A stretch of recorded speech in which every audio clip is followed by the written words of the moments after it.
Hi hello ನಮಸ್ಕಾರ. ಹೇಗಿದ್ದೀರಾ ಎಲ್ರು ಚೆನ್ನಾಗಿದ್ದೀರಾ ಅಂತ ಅನ್ಕೊಂಡಿದ್ದೀನಿ. Welcome back to my YouTube channel. ಇದು ಈ ನನ್ನ ವರ್ಷದ ಕೊನೆಯ ಟ್ರಾವೆಲ್. ಬೆಂಗಳೂರಿನಿಂದ ಪಾಂಡಿಚೇರಿಯಿಂದ ರಾಮೇಶ್ವರನಿಂದ ಕನ್ಯಾಕುಮಾರಿಯಿಂದ ರಿಟರ್ನ್ ಬೆಂಗಳೂರಿಗೆ ಬರೋ ಪ್ಲಾನ್ ಇದೆ.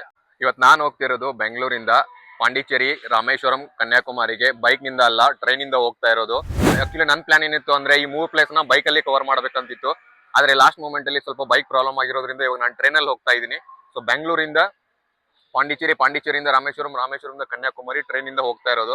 ಸೊ ದಯವಿಟ್ಟು ವಿಡಿಯೋನ ಕೊನೆವರೆಗೂ ನೋಡಿ. ಯಾರೆಲ್ಲ ಈ ವರ್ಷದಲ್ಲಿ ರಾಮೇಶ್ವರಂ ಮತ್ತೆ ಕನ್ಯಾಕುಮಾರಿಗೆ ಟ್ರಾವೆಲ್ ಮಾಡ್ಬೇಕು ಅನ್ಕೊಂಡು ಪ್ಲಾನ್ ಕ್ಯಾನ್ಸಲ್ ಮಾಡಿದೀರಾ ಅಥವಾ ನೋಡ್ಬೇಕು ಅನ್ಕೊಂಡಿದೀರಾ, ಈ ವರ್ಷದಲ್ಲಿ ಏನಾದ್ರು ಒಂದು ಬೇರೆ ಟ್ರಾವೆಲ್ ಎಕ್ಸ್ಪೀರಿಯನ್ಸ್ ಮಾಡ್ಬೇಕು ಅಂತಂದ್ರೆ ಈ ವಿಡಿಯೋನ ನನ್ನ ಜೊತೆ ಪೂರ್ತಿಯಾಗಿ ಕನೆಕ್ಟ್ ಮಾಡಿ.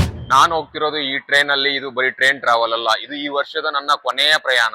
ಈ ಟ್ರೈನ್ಗಳು ಬರೀ ಪ್ಲಾಟ್ಫಾರ್ಮ್ ಅಲ್ಲಿ ನಿಲ್ತವೆ. ಆದ್ರೆ ನಾನು ಎಲ್ಲರಿಗೂ ಹೇಳಕ್ ಇಷ್ಟಪಡೋದು ಅಂತಂದ್ರೆ ಯಾರ ಲೈಫ್ ಸ್ಟಾಪ್ ಆಗಬಾರ್ದು, ಯಾವಾಗಿದ್ರು ಲೈಫ್ ಮೂವ್ ಆಗ್ತಿರ್ಬೇಕು.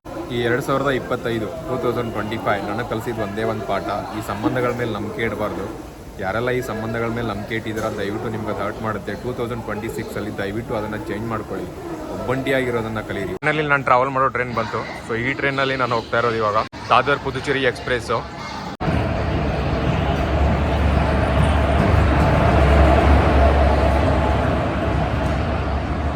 ಏನೋ ಗೊತ್ತಿಲ್ಲ, ಜನರಲಲ್ಲಿ ಸೀಟ್ ಹಿಡಿಬೇಕಂತಂದ್ರೆ ಹರಸಾಹಸ ಮಾಡಬೇಕಂತಾರಲ್ಲ, ಇದೇ ನೋಡಿ. ಕೊನೆಗೂ ನನ್ನ ಪ್ರಯಾಣ ಪಾಂಡಿಚೇರಿಗೆ ಸ್ಟಾರ್ಟ್ ಆಯಿತು.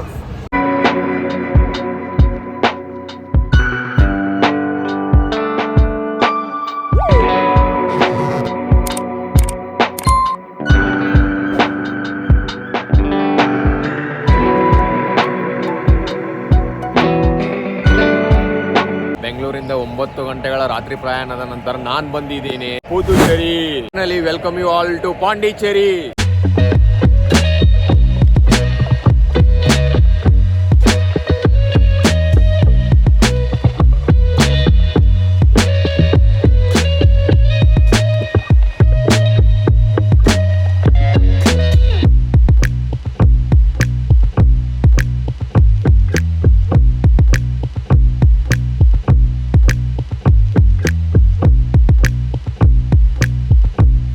ಸುಮಾರು 9 ಗಂಟೆಗಳ ಜರ್ನಿ ನಂತರ, ಬೆಂಗಳೂರಿಂದ ಸುಮಾರು 9 ಗಂಟೆಗಳ ಜರ್ನಿ ನಂತರ ನಾನು ಇವಾಗ ಫೈನಲಿ ರೀಚ್ ಆಗಿದ್ದೀನಿ ಪಾಂಡಿಚೇರಿ. ಇದನ್ನ ಪ್ರೀತಿಯಿಂದ ಪಾಂಡಿ ಅಂತ ಕೂಡ ಕರೀತಾರೆ. ಪುದುಚೇರಿ ಕಾಫಿಯಿಂದ ಸ್ಟಾರ್ಟ್ ಆಗ್ತಾ ಇದೆ. ಸೊ ಇಲ್ಲಿಂದ ಬೀಚ್ ರೋಡು. ಸೊ ಬೀಚ್ ರೋಡ್ಗೆ ಹೋಗ್ಬಿಟ್ಟು ಇಲ್ಲಿ ಪುದುಚೇರಿಲಿ ತುಂಬ ಬೀಚಸ್ ಇದೆ. ಸೊ ಇವಾಗ ಕಾಫಿ ಕುಡ್ಕೊಂಡು ಡೈರೆಕ್ಟ್ ಬೀಚ್ ರೋಡಿಂದ ಡೈರೆಕ್ಟ್ ನಡ್ಕೊಂಡು ಹೋಗ್ತೀನಿ. ಅಲ್ಲಿ ಹೋಗ್ಬಿಟ್ಟು ಬೀಚ್ ತೋರಿಸ್ತೀನಿ. ಇವಾಗ ನಾನು ಹೋಗ್ತಿರೋದು ಬೀಚ್ ರೋಡು. ಇಲ್ಲಿಂದ ತುಂಬ ಬೀಚಸ್ ಇದೆ. ಇಂಡಿಯಾದಲ್ಲೇ ಇದ್ಕೊಂಡು ಫ್ರೆಂಚ್ ಕಂಟ್ರಿ ಎಕ್ಸ್ಪೀರಿಯನ್ಸ್ ಮಾಡಬೇಕು ಅಂದ್ರೆ ಒಂದ್ಸಲಿನಾದ್ರೂ ನೀವು ಈ ಪುದುಚೇರಿಗೆ ಬರಲೇಬೇಕು. ಇವತ್ತು ಈ ವಿಡಿಯೋದಲ್ಲಿ ನಾನು ಪುದುಚೇರಿಯ ರಸ್ತೆ, ಕಡಲ ತೀರ ಮತ್ತು ಫ್ರೆಂಚ್ ವೈಭವ ಎಲ್ಲವನ್ನೂ ತೋರಿಸ್ತೀನಿ.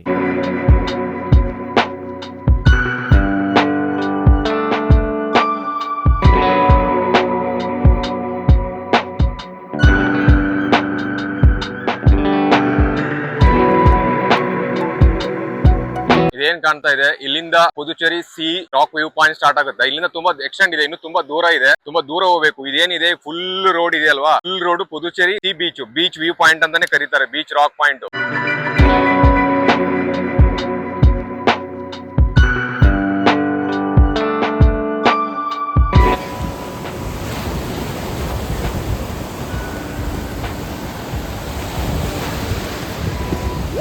ಸಂಡೇ ಬೇರೆ ಇದೆ, ಹೆವಿ ಕ್ರೌಡ್.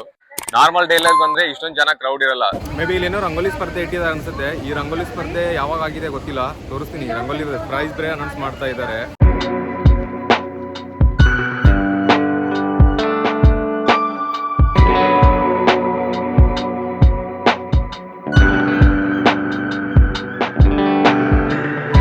ಕ್ರೌಡ್ ಆಗಿದೆ, ಬಟ್ ಇವಾಗ 8 o'clock, ಇನ್ನು ತುಂಬ ಟೈಮ್ ಇದೆ. ಸೊ ಗೊತ್ತಿಲ್ಲ ಇನ್ನು ಎಷ್ಟು ಇದಾಗುತ್ತೆ ಅಂತ.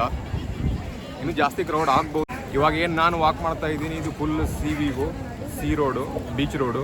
ಬಟ್ ಇಲ್ಲಿ ಏನೋ ತಮಿಳಲ್ಲಿ ಅನೌನ್ಸ್ ಮಾಡ್ತಾ ಇದ್ದಾರೆ. ನನಗಂತೂ ನಿಜವಾಗ್ಲೂ ಗೊತ್ತಿಲ್ಲ ಏನಂತ, ಬಟ್ ಅರ್ಥ ಮಾಡ್ಕೊಳ್ಳೋಕೆ ಟ್ರೈ ಮಾಡ್ತಾ ಇದ್ದೀನಿ, ಬಟ್ ಅರ್ಥ ಆಗ್ತಿಲ್ಲ. 1 ಗಂಟೆ ಆಯಿತು ಅಂದರೆ ಮುಗೀತು. ಇನ್ನು ತುಂಬ ಜನ ಜಾಸ್ತಿ ಬರ್ಬೋದು, ಎಕ್ಸ್ಪೆಕ್ಟೇಷನ್ ಇದೆ. ಬಟ್ ಜನ ಅಂತೂ ಹೆವಿ ಕ್ರೌಡ್ ಇದೆ, ಸಂಡೇ ಅಲ್ವಾ, ಸೊ ತುಂಬ ಕ್ರೌಡ್ ಇದೆ. ನ್ಯೂ ಇಯರ್ಗೆ ಎಲ್ಲೆಲ್ಲಿ ಹೋಗಿದ್ದಾರೆ ಜನ ಗೊತ್ತಿಲ್ಲ, ಬಟ್ ಇಲ್ಲೂ ಮಾತ್ರ ಹೆವಿ ಜನ ಬಂದಿದ್ದಾರೆ.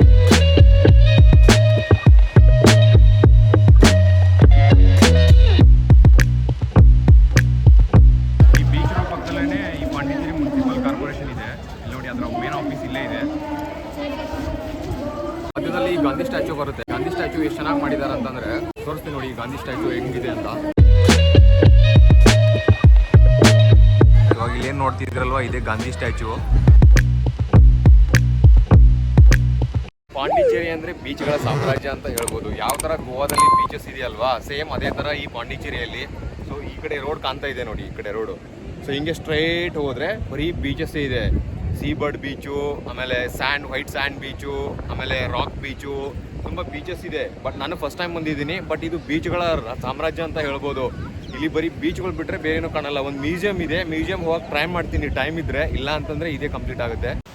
ಇವಾಗ ನಾನು ನಿಂತಿರೋದು ಪುದುಚೇರಿಯ ಹೃದಯ ಭಾಗ ಅಂತ ಕರೆಸಿಕೊಳ್ಳೋ ರಾಕ್ ಬೀಚಲ್ಲಿ. ಸೂರ್ಯೋದಯ ಆಗೋಕ್ಕಿಂತ ಮುಂಚೆ ಇಲ್ಲಿ ಬಂದರೆ ಸೂರ್ಯೋದಯ ನೋಡೋದೇ ಒಂದು ಮೆಡಿಟೇಷನ್ ಅಂತ ಜನ ಇಲ್ಲಿ ಎದ್ದು ಬಿದ್ದು ಓಡೋಡಿ. ಯಾಕಂತಂದ್ರೆ ಇಲ್ಲಿರೋ ಅಲೆಗಳ ಶಬ್ದ, ತಣ್ಣನೆಯ ಗಾಳಿ, ಮೌನವಾಗಿ ಕುಳಿತಿರೋ ಜನ, ಇವೆಲ್ಲ ಸೇರಿ ನಿಮ್ಮ ಮನಸ್ಸನ್ನ ಶುದ್ಧಿನೇ ಮಾಡಿಬಿಡುತ್ತೆ.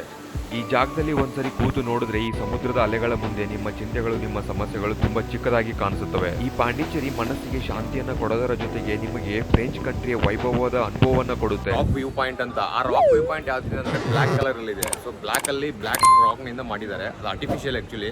ಸೊ ನೋಡಕ್ ಸಖತ್ತಾಗಿದೆ. ಯಾವ ತರ ಇದೆ ಅಂತ ತೋರಿಸ್ತೀನಿ ನೋಡಿ. ಸೊ ಇವಾಗ ಏನ್ ನೋಡ್ತಾ ಇದೀರಲ್ವಾ, ಇದು ಬ್ಲಾಕ್ ರಾಕ್ ವ್ಯೂ ಪಾಯಿಂಟ್. ಯಾವ ತರ ಇದೆ ನೋಡಿ.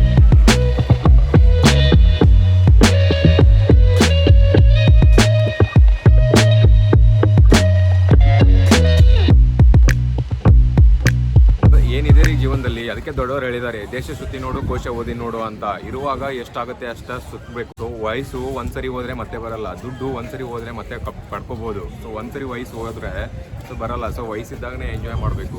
ಎಲ್ಲರೂ ಎಷ್ಟು ಚೆನ್ನಾಗಿ ಫ್ಯಾಮಿಲಿ ಜೊತೆ ಎಂಜಾಯ್ ಮಾಡ್ತಿದ್ದಾರೆ ನೋಡಿ. ಎಲ್ಲರೂ ಫ್ಯಾಮಿಲಿ ಜೊತೆ ಬಂದಿದ್ದಾರೆ, ಕಪಲ್ ಜೊತೆ ಬಂದಿದ್ದಾರೆ. ಅವ್ರ ಪಾಡಿಗೆ ಅವರು ಫ್ಯಾಮಿಲಿ ಜೊತೆ ಎಂಜಾಯ್ ಮಾಡ್ತಿದ್ದಾರೆ, ಕಪಲ್ ಜೊತೆ ಎಂಜಾಯ್ ಮಾಡ್ತಿದ್ದಾರೆ. ಒಬ್ಬಂಟಿಯಾಗಿ ಟ್ರಾವೆಲ್ ಮಾಡೋದು ತುಂಬಾ ಕಷ್ಟ. ಆದ್ರೆ ಒಬ್ಬಂಟಿಯಾಗಿ ಬದುಕೋದು ಏನಿದೆಯಲ್ವಾ, ಅದು ಜೀವನದ ಪಾಠನ ಕಲಿಸುತ್ತೆ. 2025ನೇ ಈ ನನ್ನ ಕೊನೆಯ ಟ್ರಾವೆಲ್ ವಿಡಿಯೋದಲ್ಲಿ ಈ ಪುದುಚೇರಿನ ಎಕ್ಸ್ಪ್ಲೋರ್ ಮಾಡ್ತೀನಿ, ಈ ಪುದುಚೇರಿಗೆ ಬರ್ತೀನಿ ಅಂತ ನಾನು ಅನ್ಕೊಂಡಿರ್ಲಿಲ್ಲ. ಮನಸ್ಸಲ್ಲಿ ಏನೋ ಒಂಥರ ಟ್ರಾವೆಲ್ ಥಾಟ್ ಬಂತು. ಸೊ ಪ್ಯಾಕ್ ಮಾಡ್ಕೊಂಡೆ, ಟ್ರಾವೆಲ್ ಮಾಡಿದೆ. 2025 ಲಾಸ್ಟ್ ಟ್ರಾವೆಲ್ ಎಲ್ಲಿಗೆ ಹೋಗೋಣ ಅಂತ ಅನ್ಕೊಂಡಾಗ ಸೊ ನನ್ನ ಮೈಂಡಲ್ಲಿ ಬಂದಿರೋದು ಇದು ಪುದುಚೇರಿ, ರಾಮೇಶ್ವರಂ ಮತ್ತು ಕನ್ಯಾಕುಮಾರಿ. ಸೊ ಇದು ಪುದುಚೇರಿಗೆ ಆಲ್ರೆಡಿ ಬಂದಾಯಿತು. ನನ್ನ ಟ್ರೈನು ಬೆಂಗಳೂರಿಂದ ಇಲ್ಲಿಗೆ ಕರ್ಕೊಂಡು ಬಂದಾಯಿತು. ಇವಾಗ ನೆಕ್ಸ್ಟ್ ಟ್ರಾವೆಲು ರಾಮೇಶ್ವರಂಗೆ. ಸೊ ಟೈಮ್ ಇರುವಾಗ ಸುತ್ತಬಿಡಿ, ಟೈಮ್ ಇರುವಾಗ ಆದಷ್ಟು ಟ್ರಾವೆಲ್ ಮಾಡಿಬಿಡಿ. ಯಾಕಂತಂದರೆ ಒಂದ್ಸಲಿ ಏಜ್ ಆಗಿದ್ಮೇಲೆ ಮತ್ತೆ ಟ್ರಾವೆಲ್ ಮಾಡ್ತೀರಂದ್ರೆ ಆಗಲ್ಲ. ನೀವು ಒಂಟಿಯಾಗಿ ಯಾವಾಗ ಬದುಕ್ತಿರೋ ಆವಾಗ ನಿಮಗೆ ಜೀವನದ ಬೆಲೆ ಗೊತ್ತಾಗುತ್ತೆ. ನೀವು ಫ್ಯಾಮಿಲಿ ಕಂಫರ್ಟ್ ಝೋನಿಂದ ಆಚೆ ಬರಬೇಕು. ಯಾವಾಗ ನೀವು ಫ್ಯಾಮಿಲಿ ಕಂಫರ್ಟ್ ಝೋನಿಂದ ಆಚೆ ಬರ್ತಿರೋ ಸೊ ಆವಾಗ ನಿಮಗೆ ಜೀವನದ ಒಂದು ವ್ಯಾಲ್ಯೂ ಗೊತ್ತಾಗುತ್ತೆ. ಒಬ್ಬೊಬ್ಬರಾಗಿ ಸುತ್ತಾಡೋಕ್ಕೆ ಕಲಿಬೇಕು, ಒಬ್ಬೊಬ್ಬರಾಗಿ ಸುತ್ತಾಡೋಕ್ಕೆ ಕಲೀರಿ. ಪ್ಯಾಕ್ ಮಾಡ್ಕೊಳ್ಳಿ, ಆಚೆ ಹೋಗಿ. ಯಾರ ಮೇಲೇನೂ ಡಿಪೆಂಡ್ ಆಗಕ್ಕೆ ಹೋಗ್ಬಿಡಿ. ಆವಾಗ ನಿಮಗೆ ಒಂದು ಜೀವನದಲ್ಲಿ ಒಂದು ಏನೋ ಧೈರ್ಯ ಬರುತ್ತೆ. ಪಾಂಡಿಚೇರಿಯ ಓಲ್ಡ್ ಲೈಟ್ ಹೌಸ್ ನೋಡಿದ್ದೀರಾ? ಪಾಂಡಿಚೇರಿಯ ಓಲ್ಡ್ ಲೈಟ್ ಹೌಸ್ ತೋರಿಸ್ತೀನಿ ನೋಡಿ. ಇಲ್ಲೇ ಇದೆ ಬೀಚ್ ರೋಡ್ ಏನಿದೆ, ಈ ಬೀಚ್ ರೋಡ್ ಹತ್ರನೇ ಲೈಟ್ ಹೌಸ್ ಇರೋದು. ತೋರಿಸ್ತೀನಿ ನೋಡಿ.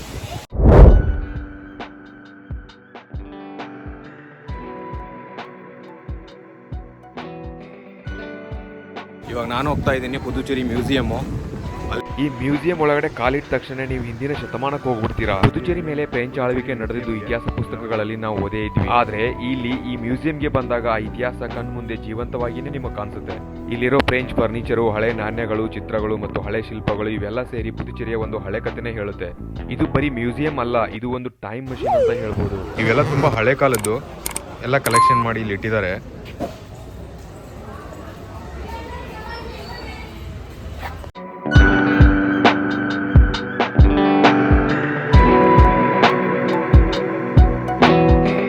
ತೋರ್ಸೋಣ ಅನ್ಕೊಂಡೆ, ಬಟ್ ಮ್ಯೂಸಿಯಂ ಒಳಗಡೆ ಇಲ್ಲಿ ನೋಡಿ ಮೆನ್ಷನ್ ಮಾಡಿದ್ದಾರೆ ಫೋಟೋಗ್ರಫಿ ಆ್ಯಂಡ್ ವಿಡಿಯೋಗ್ರಫಿ ಸ್ಟ್ರಿಕ್ಟ್ಲಿ ಪ್ರೋಹಿಬಿಟೆಡ್ ಅಂತ. ಒಳಗಡೆ ಹೋದ್ಮೇಲೆ ಫೋಟೋ ತೆಗಿಯಂಗಿಲ್ಲ, ವಿಡಿಯೋ ಮಾಡೋಂಗಿಲ್ಲ. ಸೊ ಅದಕ್ಕೆ 10 ರೂಪೀಸ್ ಎಂಟ್ರೆನ್ಸ್ ಫೀ ಇದೆ. 10 ರೂಪೀಸ್ ಟಿಕೆಟ್ ತೊಗೊಂಡಿದ್ದೀನಿ ಅಷ್ಟೇ. ಒಳಗಡೆ ತೋರ್ಸೋಕ್ಕಾಗಿಲ್ಲ, ದಯವಿಟ್ಟು ಕ್ಷಮಿಸಿ. ಫೈನಲಿ ನೋಡಿದ್ರಲ್ವಾ, ಇದಿಷ್ಟಿತ್ತು ಪಾಂಡಿಚೇರಿ, ಬೆಂಗಳೂರು ಟು ಪಾಂಡಿಚೇರಿ. ಇವಾಗ ನನ್ನ next travel Rameswaram, Pondicherry to Rameswaram. Puducherry ಇದನ್ನ ಪ್ರೀತಿಯಿಂದ ಪಾಂಡಿ ಅಂತಾನೂ ಕರೀತಾರೆ. ಇದಕ್ಕೆ 3 ಹೆಸರು ಇದೆ, ಪುದುಚೇರಿ, ಪಾಂಡಿಚೇರಿ ಮತ್ತೆ ಪಾಂಡಿ ಅಂತ. ಇದು ಓನ್ಲಿ ಫಸ್ಟ್ ಪಾರ್ಟು, ಈ first part video. So second part next ವಿಡಿಯೋದಲ್ಲಿ ಕಂಟಿನ್ಯೂ ಆಗುತ್ತೆ.